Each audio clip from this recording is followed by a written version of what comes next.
You're watching E.T.N. Entertainment-related new, entertainment-related discussion. Share and subscribe. Hey guys, welcome to Entertainment Talk Nation. This is Rob. This video is a video I actually did last week, and then I thought to myself, why am I doing this video now on a Wednesday when I'm going to be seeing Avengers Endgame on Thursday? And the reason I did that was because, well, frankly, I thought to myself last Wednesday that there might be a slight chance that Thanos survives, and which he does, he could very well be a villain that might come into the next saga. But now that that's all over and done with, I can actually do this top 5, confirming the fact that he's not around and he cannot come back as far as we know.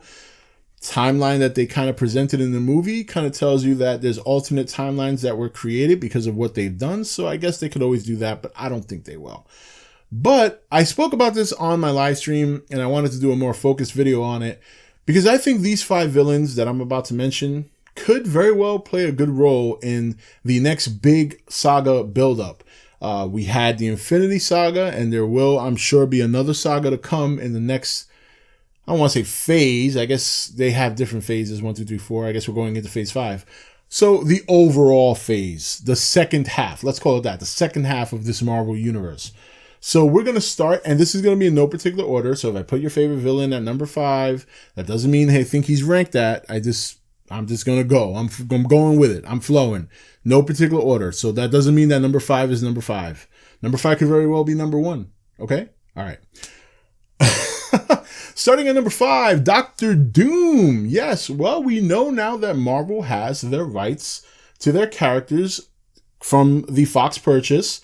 So Dr. Doom is very much a possibility. Now, I know what you're going to say, but Rob, if you pay attention, they said we may not be seeing any of those characters on screen for another 5 years. Hey, that's perfect. That's more than enough time to start setting up Dr. Doom.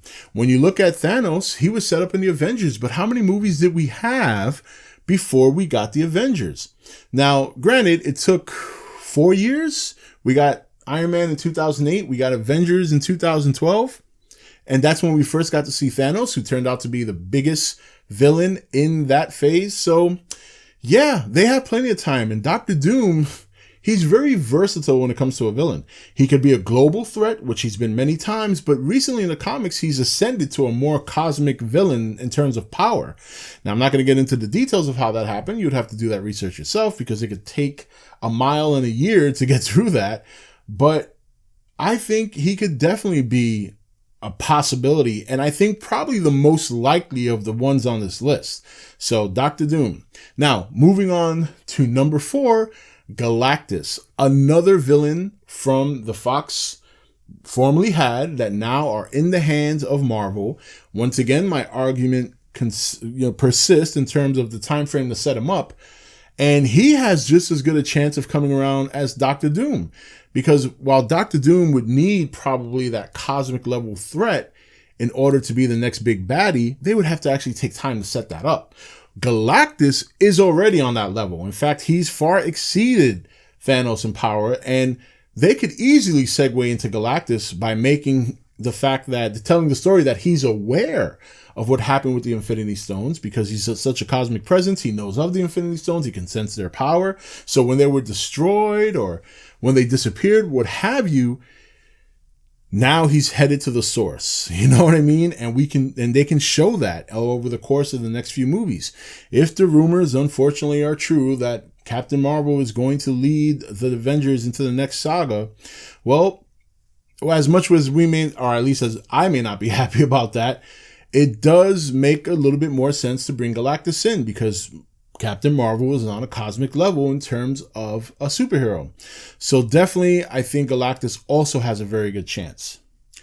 Number 3, we're going to go with Kang the Conqueror, another very powerful villain that has the power to travel through time in a much different level than the Time Stone. And, you know, it's interesting because now knowing the kind of time travel they set up in Endgame, it would be probably a little bit harder to do Kang the Conqueror, because if what you do in the past doesn't change the future, then I don't think he can be as effective a villain as he would be if what you did in the past could affect the future. because now he would just be creating alternate timelines and he can just travel to that timeline. But nonetheless, that doesn't take away from the fact that he's still very powerful, and perhaps they can use a storyline that explains how his particular power of time travel can actually alter the future. And that's why he's such a major threat. He's been a pain in the side of many heroes before, including the Avengers. A lot of people do rank him above Thanos in power level. I have not been hip to the comics over the last 10 years, so I can't confirm that myself. But nonetheless, he is a big fan favorite from what I understand. And I, again, haven't read about Kang in a long time, but I definitely think he's a good possibility to be another villain for the Avengers to face. Now, moving on to number 2, Magneto. Yes, Magneto. Now, definitely not on the power level of all the other characters I'm going to mention or that I have mentioned on this list. But that's not to take away the fact that he is indeed a big threat. Now, what would make Magneto a better villain than all the others is his story. The kind of story we got in Infinity War with Thanos would be something we would get from Magneto on a consistent basis. You know, we look at Infinity War and a lot of people understood what makes a good villain is when they don't think they're the villain, when they think they're doing something good, when they think they're doing something right. It makes them more compelling. And we got that with Thanos. You know, what he was trying to do actually made sense. We just didn't agree with the execution. Well, Magneto's no different. Magneto believes in rights for mutants, and he fights for that right to the death. And he will fight for that right even against his fellow mutants who may not believe him. Obviously, Professor Xavier being that. So there's no reason why we couldn't have Magneto as a big threat. Now, maybe the threat would be more global. It wouldn't be cosmic unless he kind of made some sort of deal or there's another cosmic villain that uses him as a tool. But we don't want that. We like Magneto when he's his own villain. Like, as much as I like X-Men Apocalypse, I did not like the fact that Magneto became a pawn. So I think there's an opportunity there where you'll get a little bit more of a story-driven saga that includes Magneto as the big baddie as opposed to all the gravitas that was the Infinity Gauntlet. So yeah, I think Magneto, and well, we know that they have him, so we'll see. And finally, at number 1, Mephisto. Yes, Mephisto. And the reason I think Mephisto would be such a great addition as the next big baddie is because it opens the door for the paranormal portion of Marvel, the Ghost Riders of the world, you know, Mephisto, the Goblin Queen, and the demon world, the demon realm. I mean, they succeeded doing it with the cosmic universe. You know, they slowly gave it to us with Thor, and then they really kind of opened the door with the Guardians of the Galaxy, and then you went into the magical aspect with Doctor Strange, and a whole new world of the Marvel Universe was open. The amazing thing is that there's still another world that they have yet to explore, and Mephisto is the king of that world, the underworld. And he is confirmed to be just as powerful as Thanos, and he could be a major threat. And he has tumbled before with the X-Men and the Avengers, and he could be the segue for one of my favorite series in the X-Men, the Uncanny X-Men, Inferno, which is pretty much the X-Men equivalent of the Infinity Gauntlet. There's even a Battle of New York. Yes, there is. Now, obviously, they would have to change that for the movies. You don't want to get redundant.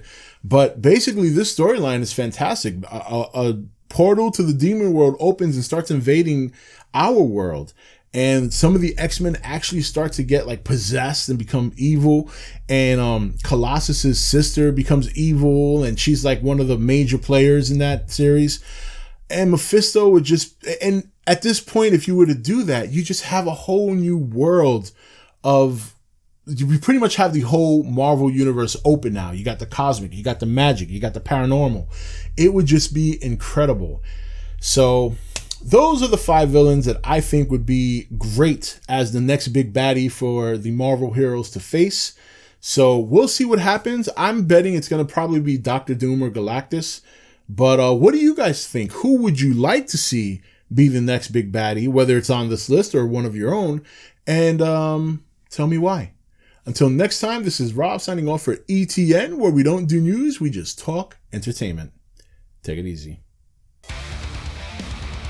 Thank you for watching E.T.N. Don't forget to subscribe and join the Nation Facebook page.